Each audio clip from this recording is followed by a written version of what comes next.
Alright mga paps, day 2 tayo ng orientation natin. So yeah, let's go. Yo, what is up mga paps? Day 2 ng ating orientation. Let's go.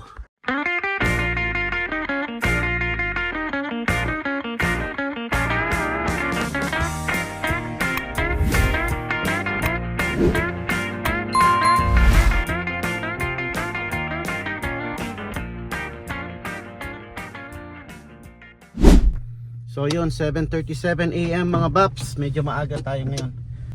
Magpabuti ng maaga kaysa sa nalilate no? Dahil orientation pa lang natin. Kailangan natin maaga. So yun, second day ng ating orientation sa ating new job mga baps.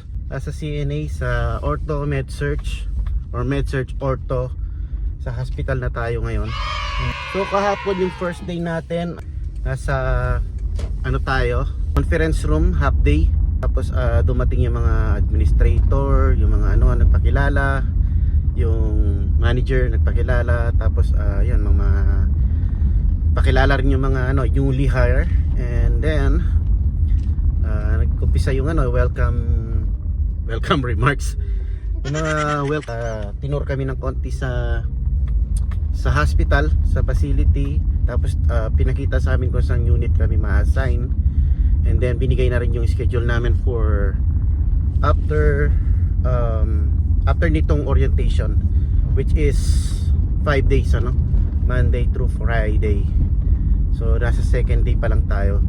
So yun ang ginawa namin kahapon. Tapos badge distribution, dinistribute na yung badge natin kasi nagpa-picture na tayo nung unang punta natin doon. And ayun, binigay na kahapon. So ano pa bang ginawa kahapon? Ayun, after lunch pumunta kami sa medical record kung saan yung mga kung saan yung mga computer, sa computer room actually. Yun, nag-sign in kami para sa aming yung access namin, para makapag-access kami sa computer sa mga learnings, mga online learning. Tawag sa dati kong work is Relias, dito sa kanila parang may gano'n ano. Kahapon pala kasama din yung ano, nag-fit ng mask.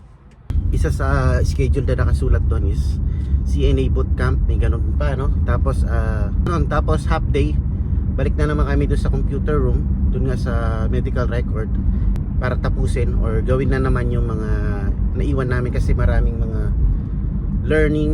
online learning na kailangan namin tapusin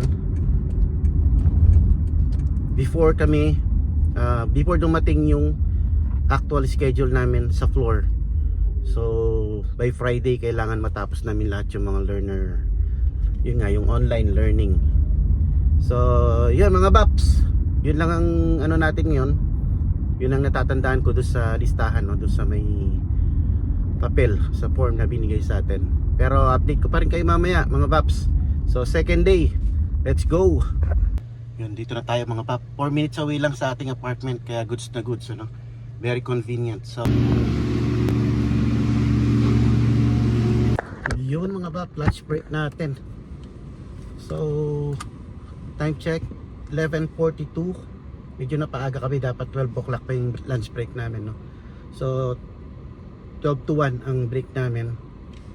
Kain muna ako dito sa may McDonald's, and then babalik ako dun.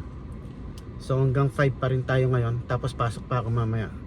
So yun, yun mga bap, balik na tayo sa ating bootcamp. Meron daw CNA bootcamp, di ko alam kung ano yun, wala akong idea.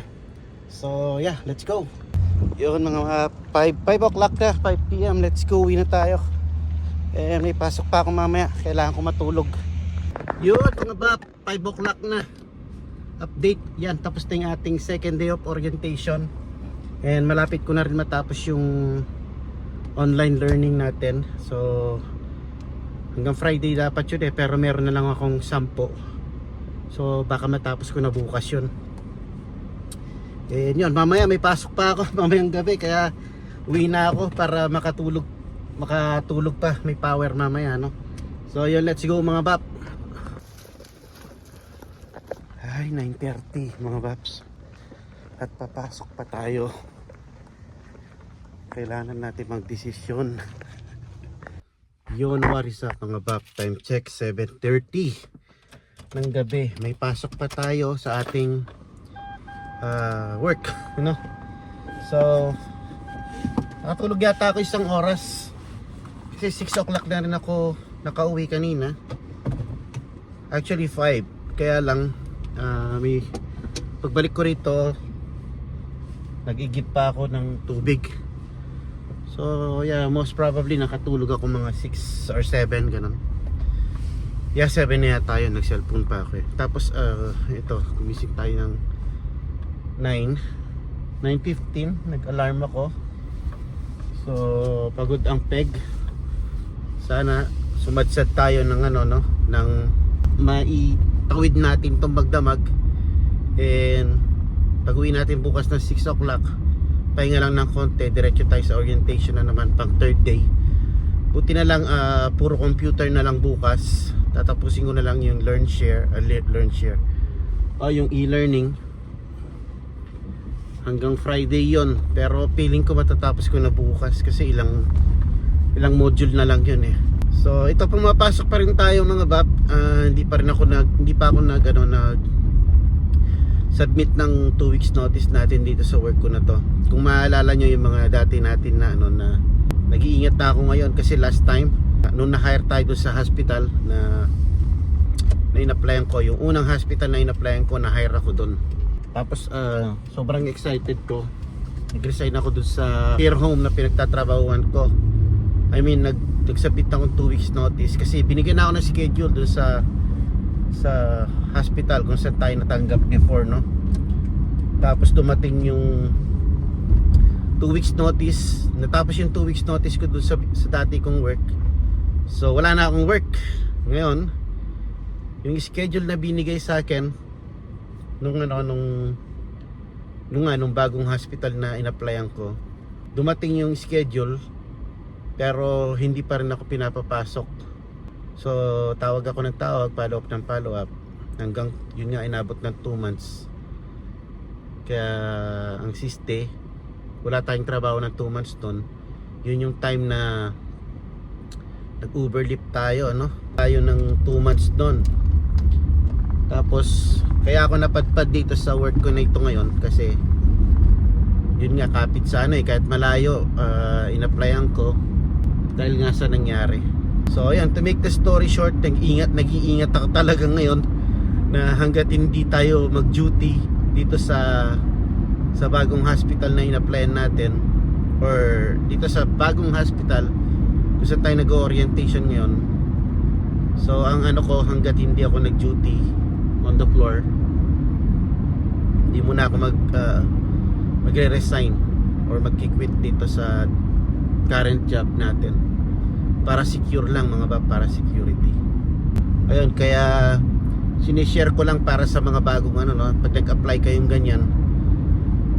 Pag na-hire kayo, pag pumasa kayo sa interview tapos na-hire kayo, it doesn't mean na diretso na kayo makakapasok hanggat hindi kayo nag-punch in, punch out sa first day of duty ninyo. Huwag nyo i-assume na yun na, nakuha nyo na yung trabaho. Kasi nagkaroon ng mekos-mekos doon sa dati kong, yun nga yung unang in-applyan kong hospital. Na-hire ako, lahat ng onboarding documents na ipasa natin. May mga orientation na, sinabi na yung yung mga uniform ko, tapos binigyan na nga ako ng schedule, yung first day of orientation binigay na. Pero dinelay. Yun ang nangyari mga babs, hanggang sa inabot nga ng more than 2 months. Dito, syempre dito hindi ka makakapaghintay ng ganun katagal. Although follow up naman ako ng follow up, tapos ang daming mga alibis, kesyo ganyan. So yun, nainis ako. Syempre hindi tayo pwede maghintay ng matagal na walang trabaho. Kaya in-applyan ko itong work ko ngayon, itong current job ko ngayon, na parang kailan lang ngayon, 1 year na mga babs, 1 year na tayo dito. Sakto naman 1 year, sinubukan mag-apply ng ulit sa hospital. Nakapasok naman tayo sa tulong ni God at saka sa tulong ng mga tao, no? May mga taong nag-back up din sa atin. So alam na nila kung sino sila. Pero maraming salamat, Babs. Alam nila kung sino sila. Well, anyways, yan, sana mai-survive ko yung magdamag kasi bukas ng umaga balik pa ako doon sa orientation. Yun nga, although computer naman lahat, nandun na lang ako nakaupo, tatapusin ko lang yung e-learning ko. Tapos balik na naman tayo bukas ng umaga dito sa duty ko. Yan, pinag-aaralan ko nga kung kung mag per diem ako dito, kung tatanggapin nila akong per diem dito sa current job ko. Baka hindi ko siya iwan kahit malayo. Kaya lang niisip ko rin kasi ang schedule dito kasi iba parang sila yung nasusunod sa schedule kasi siguro hindi ko alam. Basta bahala na. Kailangan kong pag-isipan ng maigi bawat hakbang na decision na gagawin ko, no? Pero feeling ko dito sa in-applyan natin or dito kung saan tayo nag-orient ngayon, nag-orientation sa hospital, is feeling ko naman pasok na tayo dito pasok na ako. Yun nga, gusto ko lang talaga maging maingat ngayon this time. Kumbaga lesson learned na sa akin yung nangyari noon. Hirap dito nang walang trabaho, lalo inabot ako ng 2 months noon. Buti na lang may backup ako noon. Di ako nawalan ng pag-asa. Namasada ako ng Uberlip, mga Babs. Yun yung mga time na namasada tayo ng Uberlip. Nag full time ako ng Uberlip noon. Naisalba naman natin yung mga bills, ano.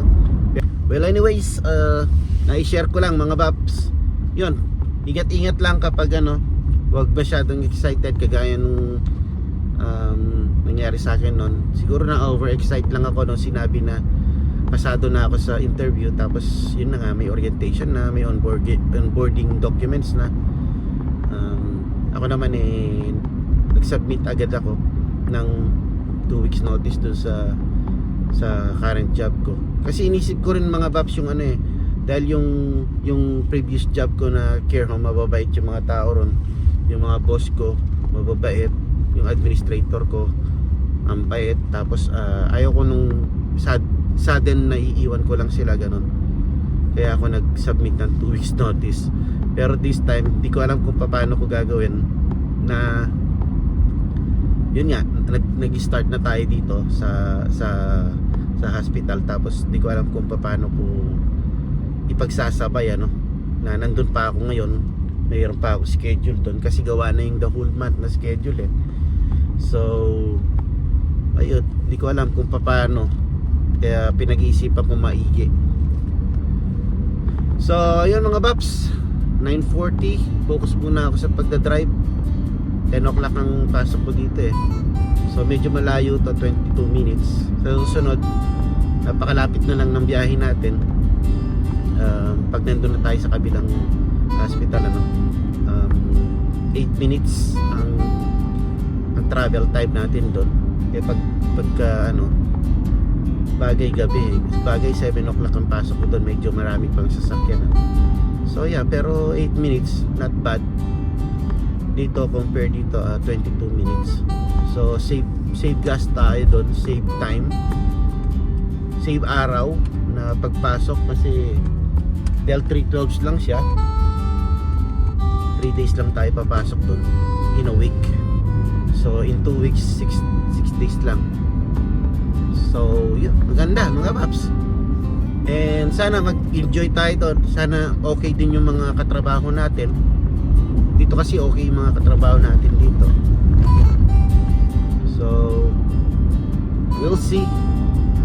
And ganun talaga, kailangan mag-upgrade kapag merong opportunity. Kailangan natin mamili, Kaya nga sabi ko, I need to decide ngayon. Ito yung pinaka mahirap na part din kasi, yung mag-decide. Naiwan mo yung current job mo dahil nga may ini-aim ka na mas higit, kasi meron tayong ini-aim So kahit okay naman yung job natin ngayon, nag-i-aim pa tayo ng nag-upgrade pa tayo, kumbaga. So yeah, big decision, kumbaga. Ito yung pinaka big decision, hardest decision sa part ng pagta-transition, mga Babs. Pero ganun talaga ang buhay, kailangan mag-upgrade para sa future, di ba mga Babs? So anyway, by the way, highway, hanggang dito na lang mga Babs ang ating vlog for today.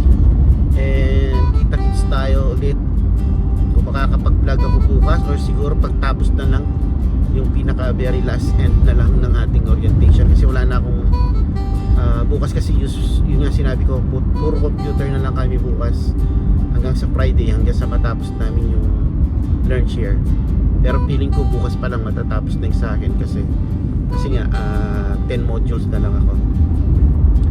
So ayun, mga Bap, hanggang dito lang. Sa mga hindi pa nag-subscribe, please subscribe for more CNA videos and for more update dito sa ating over Highlander building, Pero ito malapit na rin tumatapos eh. So konti na lang talaga, gulong na lang na medyo rugged, and then basta sa mga nagsusubaybay, alam niyo naman kung ano yung kino-content natin ngayon. So yun, hanggang dito na lang talaga, and I'll see you in the next vlog. Peace.